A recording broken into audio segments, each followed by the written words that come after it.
एक राजा था, उसकी 2 रानियां थी। बड़ी रानी की संतान नहीं थी, छोटी रानी के पुत्र था। राजा छोटी रानी और राजकुमार को बहुत प्यार करता था। बड़ी रानी छोटी रानी से ईर्ष्या करने लगी। बड़ी रानी राजकुमार के प्राण हर लेना चाहती थी। एक दिन राजकुमार खेलता खेलता बड़ी रानी के चौक में चला गया।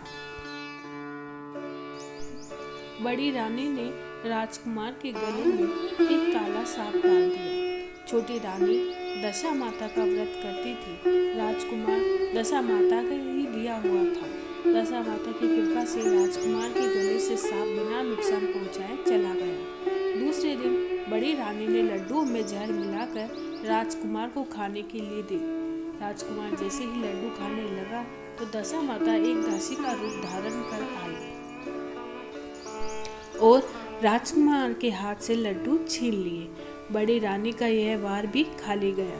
रानी को बड़ी चिंता हुई कि किसी भी तरह से राजकुमार को मारना है। तीसरे दिन जब राजकुमार फिर बड़ी रानी के आंगन में खेलने गया तो रानी ने उसे पकड़कर गहरे कुएं में धकेल दिया।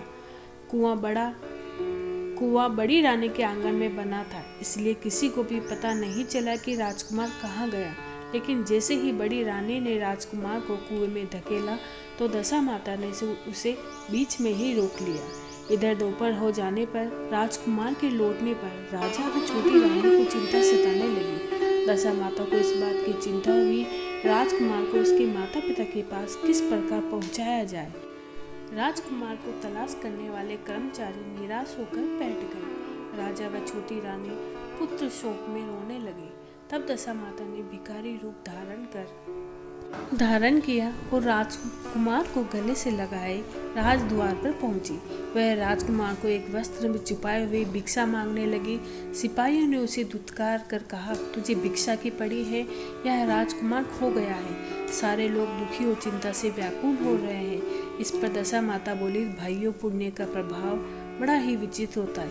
यदि मुझे भिक्षा मिल जाए तो हो सकता है तुम्हारा राजकुमार भी तुम्हें मिल जाए। यह कहकर वह देहरी पर पैर रखने लगी और सिपाहियों ने उन्हें आगे बढ़ने से रोका। उसी समय दशा माता ने बालक का पैर वस्त्र से बाहर कर दिया। सिपाहियों ने समझा कि कुंवर उसके हाथों में है, इसलिए उसे अंदर जाने दिया। कुंवर को लिए वे भीतर चली गई। उसने राजकुमार को चौक में छोड़ दिया और वापस चली गई।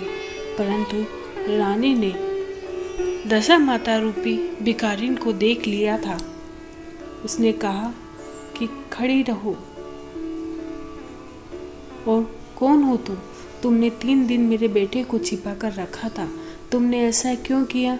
तुम्हें मेरे इस प्रश्न का उत्तर देना होगा। दशा माता उसी समय ठहर गई। उन्होंने बताया कि मैं तुम्हारे पुत्र की चोरी करने वाली नहीं हूँ।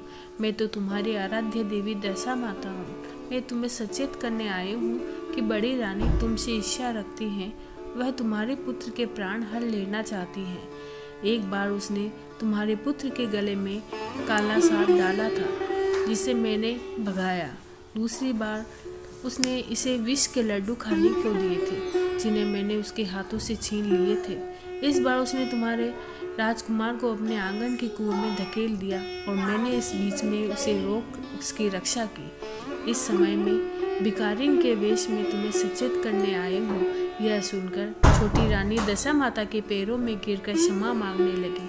छोटी रानी विनती भाव से बोली, जैसी कृपा आपने मुझ पर दर्शन देकर की है, मैं चाहती हूँ कि आप सदैव इस महल में निवास करें और मुझसे जो सेवा पूजा होगी मैं करूँगी।